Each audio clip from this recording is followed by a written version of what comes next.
सुभाषतम। मैं आपको सुनाने जा रहा हूँ हिंदी के प्रसिद्ध कहानीकार मुंशी प्रेमचंद की कहानी पूस की रात। इसके मुख्य पात्र हैं एक गरीब किसान हल्कू, उसकी पत्नी मुन्नी और उसका कुत्ता जबरा। चलिए शुरू करते हैं पूस की रात।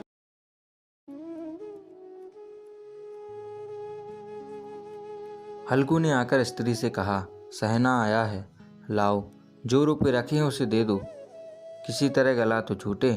मुन्नी झाड़ू लगा रही थी, पीछे फिरकर बोली, 3 ही तो रुपये हैं, दे दोगे तो कम्बल कहाँ से आएगा? माघ पूस की रात हार में कैसे कटेगी? उससे कह दो फसल पर दे देंगे, अभी नहीं। हल्कू एक क्षण अनिश्चित दशा में खड़ा रहा। पूस सिर पर आ गया। कम्बल के बिना हार में रात को वह किसी तरह नहीं जा सकता, मगर सहना मानेगा नहीं। घुड़कियाँ जमावेगा, गालियाँ देगा, बला से जाड़ों में मरेंगे, बला तो सिर से टल जाएगी। यह सोचता हुआ वह अपनी भारी भरकम ढील लिए हुए, जो उसके नाम को झूठा सिद्ध करता था, स्त्री के समीप गया और खुशामद करके बोला, ला दे दे, गला तो छूटे, कम्बल के लिए कोई दूसरा उपाय सोचूंगा। मुन्नी ने उसके पास से दूर हट गई और आंखें तरेती हुई बोली, कर चुके दूसरा उपाय, जरा सुनूं तो कौन सा उपाय करोगे? कोई खैरात दे देगा कम्बल, ना जाने कितनी बाकी है, जो किसी तरह चुकने का नाम ही नहीं आती। मैं कहती हूँ तुम खेती क्यों नहीं छोड़ देते, मर के काम करो, उपज हो तो बाकी दे दो। चलो छुट्टी हुई, बाकी चुकाने के लिए तो हमारा जन्म हुआ है, पेट के लिए मजूरी करो, ऐसी खेती से बाज आए। मैं रुपये ना दूंगी। हल्कू उदास होकर बोला, तो क्या गाली खाऊं? मुन्नी ने तड़प कर कहा, गाली क्यों देगा, क्या उसका राज है? मगर यह कहने के साथ ही उसकी तनी हुई भौहें ढीली पड़ गईं। हल्कू के उस वाक्य में जो कठोर सत्य था, वह मानो एक भीषण जंतु की भांति उसे घूर रहा था। उसने जाकर आले पे से रुपये निकाले और लाकर हल्कू के हाथ पर रख दिए। फिर बोली, तुम छोड़ दो अब की खेती, मजूरी से एक सुर्ख में एक रोटी तो खाने को मिलेगी, किसी की धौंस तो ना रहेगी। अच्छी खेती है, मजूरी करके लाओ, वह भी उसी में झोंक दो, उस पर धौंस। हल्कू ने रुपये लिए और इस तरह बाहर चला मानो अपने हृदय निकाल कर देने जा रहा हो। उसने मजूरी से एक एक पैसा काट कपट कर 3 रुपये कम्बल के लिए जमा किए थे। वह आज निकले जा रहे थे। एक एक पग के साथ उसका मस्तिष्क अपनी दीनता के भार से दबा जा रहा था। पूस की अंधेरी रात। आकाश पर तारे भी ठुठुरते हुए मालूम होते थे। हल्कू अपने खेत के एक किनारे ऊख के पत्तों की एक छतरी के नीचे बांस के खटोले पर अपनी पुरानी गाड़ी की चादर ओढ़े पड़ा कांप रहा था। खाट के नीचे उसका संगी कुत्ता जबरा पेट में मुँह डाले सर्दी से कूकू कर रहा था। 2 में से एक को नींद न आती थी। हल्कू ने घुड़नियों को गर्दन में चिपकाते हुए कहा, क्यों जबरा, जाड़ा लगता है? कहता तो था घर में पुआल पर लेटा रहे, तो यहाँ क्या लेने आए थे? अब खाओ ठंड, मैं क्या करूँ? जानते थे मैं यहाँ हलवा पूरी खाने आ रहा हूँ। दौड़े दौड़े आगे आगे चले आए, अब रो नानी के नाम को। जबरा ने पड़े पड़े दुम हिलाई और अपनी कुकू को दीर्घ बनाता हुआ एक जमाई लेकर चुप हो गया। उसकी स्वान बुद्धि ने शायद ताड़ लिया, मेरे स्वामी को मेरी कुकू से नींद नहीं आ रही है। हल्कू ने हाथ निकालकर जबरा की ठंडी पीठ सहलाती हुए कहा, कल से मत आना मेरे साथ, नहीं तो ठंडे हो जाओगे। यह राण पछुआ ना जाने कहाँ से बर्फ लिए आ रही है। उठूं फिर एक चिलम भरूं, किसी तरह रात तो कटे। 8 चिलम पी चुका, यह खेती का मजा है। और एक एक भगवान ऐसे पड़े हैं जिनके पास जाड़ा जाए तो गर्मी से घबरा कर भागे। मोटे मोटे गद्दे, लिहाफ, कम्बल, मजाल है जाड़े का गुजर हो जाए। तकदीर की खूबी, मजूरी हम करें, मजा दूसरा लूटें। हल्कू उठा, गड्ढे में से जरा सी आग निकालकर चिलम भरी। जबरा भी उठ बैठा। हल्कू ने चिलम पीते हुए कहा, पिएगा चिलम? जाड़ा तो क्या जाता, जरा मन बदल जाता है। जबरा ने उसके मुख की ओर प्रेम से झलकती हुई आंखों से देखा। हल्कू, आज उजाड़ा खा ले, कल से मैं यहाँ पुआल बिछा दूंगा, उसी में घुसकर बैठना, तब जाड़ा ना लगेगा। जबरा ने अपने पंजे उसकी घुटनियों पर रख दिए और उसके मुख के पास अपना मुख ले गया। हल्कू को उसकी गर्म सांस लगी। चिलम पीकर हल्कू फिर लेटा और निश्चय करके लेटा कि चाहे कुछ हो जाए, अब की सो जाऊंगा। पर एक ही क्षण में उसके हृदय में कंपन होने लगा। कभी इस करवट लेटता, कभी उस करवट, पर जाड़ा किसी पिशाच की भांति उसकी छाती को दबाए हुए था। जब किसी तरह रहा नहीं गया, तब जबरा को धीरे से उठाया और उसके सिर को थपथपाकर अपने गोद में सुला लिया। कुत्ते की देह से जाने कैसी दुर्गंध आ रही थी, पर वह उसे अपनी गोद में चिपटाए हुए ऐसे सुख का अनुभव कर रहा था जो इधर महीनों से उसे ना मिला था। जबरा शायद यह समझ रहा था कि स्वर्ग यहीं है और हल्कू की पवित्र आत्मा में उस कुत्ते की प्रति घृणा की गंध तक ना थी। अपने किसी अभिन्न मित्र या भाई को भी वह इसी तत्परता से गले लगाता। वह अपनी दीनता से आहत ना था जिसने आज उसे इस दशा में को पहुंचा दिया। नहीं, इस अनोखी मैत्री ने जैसे उसकी आत्मा के सब द्वार खोल दिए थे और उनका एक एक अणु प्रकाश से चमक रहा था। सहसा जबरा ने किसी जानवर की आहट पाई। इस विशेष आत्मीयता ने उसमें एक नई स्फूर्ति पैदा कर दी थी जो हवा के ठंडे झोंकों को तुच्छ समझती थी। वह झपट कर उठा और छपरी से बाहर आकर भौंकने लगा। हल्कू ने उसे कई बार चुमकार कर बुलाया, पर वह उसके पास न आया। हार में चारों तरफ दौड़ दौड़ कर भौंकता रहा। एक क्षण के लिए आ भी जाता तो तुरंत फिर दौड़ता। कर्तव्य उसके हृदय में अरमान की भांति ही उछल रहा था। 1 घंटा और गुजर गया। रात ने शीत को हवा से धधकना शुरू किया। हल्कू उठ बैठा और दोनों घुटनों को छाती से मिलाकर सिर को उसमें छिपा लिया। फिर भी ठंड कम ना हुई। ऐसा जान पड़ता था सारा रक्त जम गया है। धमनियों में रक्त की जगह हिम बह रहा है। उसने झुककर आकाश की ओर देखा। अभी कितनी रात बाकी है। सप्तऋषि अभी आकाश में आधे भी नहीं चढ़े। ऊपर आ जाएंगे तब कभी सवेरा होगा। अभी पहर से ऊपर रात है। हल्कू के खेत से एक गोले के टप्पे पर आमों का एक बाग था। पतझड़ शुरू हो गई थी। बाग में पत्तियों का ढेर लगा हुआ था। हल्कू ने सोचा चलकर पत्तियां बटोरूं और उन्हें जलाकर खूब तापूं।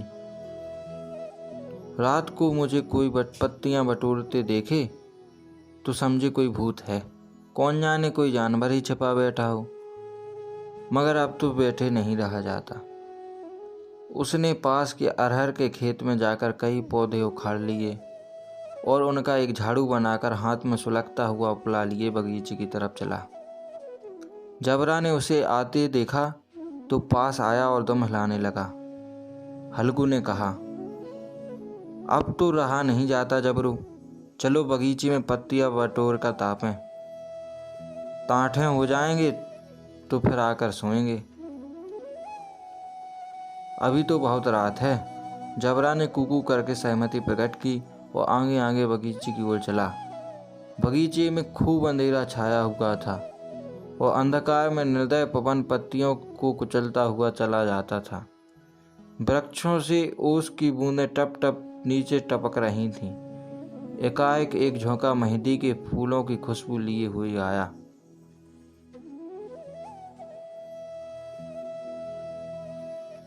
हल्कू ने कहा, कैसी अच्छी महक आ रही है जबरू, तुम्हारी नाक में भी तो सुगंध आ रही है। जबरा को कहीं जमीन पर एक हड्डी पड़ी मिल गई थी। उसे चिचोड़ रहा था। हल्कू ने आग जमीन पर रख दी और पत्तियां बटोरने लगा। जरा देर में पत्तियों का ढेर लग गया। हाथ टुटुलते जाते थे, नंगे पांव गले जाते थे और वह पत्तियों का पहाड़ खड़ा कर रहा था। इसी अलाव में वह ठंड को जलाकर भस्म कर देगा। थोड़ी देर में अलाव जल उठा। उसकी लौ ऊपर वाले वृक्ष की पत्तियों को छू छू कर भागने लगी। उस अस्थिर प्रकाश में बगीचे के विशाल वृक्ष ऐसे मालूम होते थे मानो उस अथाह अंधकार को अपने सिरों पर संभाले हुए हों। अंधकार के उस अनंत संसार में यह प्रकाश एक नौका के समान हिलता मचलता हुआ जान पड़ता था। हल्कू अलाव के सामने बैठा आग ताप रहा था। एक क्षण में उसने दोहर उतारकर बगल में दबा ली और दोनों पांव फैला लिए, मानो ठंड को ललकार रहा हो। तेरे जी में जो आए सो कर। ठंड की असीम शक्ति पर विजय पाकर वह विजय गर्व को हृदय में छिपा ना सकता था। उसने जबरा से कहा, क्यों जब्बर, अब ठंड नहीं लगती? जब्बर ने कूकू कर कर मानो कहा, अब क्या ठंड लगती ही रहेगी? पहले से यह उपाय ना सूझा? नहीं इतनी ठंड क्यों खाते? जब्बर ने पूंछ हिलाई। अच्छा आओ, इस अलाव को कूद कर पार करें, देखें कौन निकलता है। अगर जल गए बच्चा तो मैं दवा ना करूँगा। जब्बर ने उस अग्नि राशि की ओर कातर नेत्रों से देखा। मुन्नी से कल ना कह देना, नहीं तो लड़ाई कराएगी। यह कहता हुआ वह उछला और अलाव के उस पार साफ निकल गया। पैरों में जरा लपट लगी, पर वह कोई बात ना थी। जबरा आग के गिर्द घूमकर उसके पास खड़ा आ गया। हल्कू ने कहा, चलो चलो, इसकी ठीक सही नहीं, ऊपर से कूद कर आओ। वह फिर कूदा और अलाव के इस पार आ गया। पत्तियां जल चुकी थीं। बगीचे में फिर अंधेरा छा गया था। राख के नीचे कुछ आग बाकी थी और हवा के झोंके आने पर जरा जाग उठती थी, पर एक क्षण में फिर आंखें बंद कर लेती थी। हल्कू ने फिर चादर ओढ़ ली और गर्म राख के पास बैठा हुआ एक गीत गुनगुनाने लगा। उसके बदन में गर्मी आ गई थी, पर ज्यों-ज्यों शीत बढ़ती जाती थी उसे आलस्य दबाए लेता था। जबरा जोर जोर से भौंककर खेत की ओर भागा। हल्कू को ऐसा मालूम हुआ कि जानवरों का एक झुंड खेत में आ गया है। शायद नील गायों का झुंड था। उसने कूदने और दौड़ने की आवाज़ साफ कान में सुनाई आ रही थी। फिर ऐसा मालूम हुआ कि वे खेत में चर रही हैं। उनके चबाने की आवाज़ चल चल सुनाई देने लगी। उसने दिल में कहा, नहीं, जबरा के होते कोई जानवर खेत में नहीं आ सकता। नोच ही डाले, मुझे भ्रम हो रहा है। कहाँ, अब तो कुछ नहीं सुनाई देता। मुझे भी कैसा धोखा हुआ है। उसने जोर से आवाज़ लगाई, जबरा जबरा। जबरा भौंकता रहा, उसके पास ना आया। फिर खेत के चले जाने की आहट मिली। अब वह अपने आप को धोखा ना दे सका। उसे अपनी जगह से हिलना जहर लग रहा था। कैसा दंदाया हुआ था। इस जाड़े पाले में खेत में जाना, जानवरों के पीछे दौड़ना असह्य जान पड़ता था। वह अपनी जगह से ना हिला। उसने जोर से आवाज़ लगाई, हियो हियो हियो। जबरा फिर भौंक उठा। जानवर खेत चर रहे थे। फसल तैयार है, कैसी अच्छी खेती थी, पर ये दुष्ट जानवर उसका सर्वनाश किए डालते हैं। हल्कू पक्का इरादा करके उठा और 2-3 कदम चला, पर एकाएक हवा का ऐसा ठंडा चुभने वाला बिच्छू के डंक सा झोंका लगा कि वह फिर बुझते हुए अलाव के पास आ बैठा और राख को कुदेर कर अपनी ठंडी देह को गरमाने लगा। जबरा अपना गला फाड़ डालता था। नील गायें खेत का सफाया किए डालती थीं और हल्कू गर्म राख के पास शांत बैठा हुआ था। अकर्मण्यता ने रस्सियों की भांति उसे चारों तरफ से जकड़ा रखा था। उसी राख के पास गर्म जमीन पर वह चादर ओढ़कर सो गया। सवेरे जब उसकी नींद खुली तब चारों तरफ धूप फैल गई थी और मुन्नी कह रही थी, क्या आज सोते ही रहोगे? तुम यहाँ आकर रम गए और उधर सारा खेत चौपट हो गया। हल्कू ने उठकर कहा, क्या तू खेत से होकर आ रही है? मुन्नी बोली, हाँ, सारे खेत का सत्यानाश हो गया। भला ऐसा भी कोई सोता है? तुम्हारे यहाँ मड़ैया डालने से क्या हुआ? हल्कू ने बहाना किया, मैं मरते मरते बचा। तुझे अपने खेत की पड़ी है। पेट में ऐसा दर्द हुआ कि मैं ही जानता हूँ। दोनों फिर खेत के दांड़ पर आए। देखा सारा खेत रौंदा पड़ा हुआ है। जबरा मड़ैया के नीचे चित्त लेटा है, मानो प्राण ही ना हो। दोनों खेत की दशा देख रहे थे। मुन्नी के मुख पर उदासी छाई थी, पर हल्कू प्रसन्न था। मुन्नी ने चिंतित होकर कहा, अब मंजूरी करके मालगुजारी भरनी पड़ेगी। हल्कू ने प्रसन्न होकर मुख से कहा, रात को ठंड में यहाँ सोना तो ना पड़ेगा।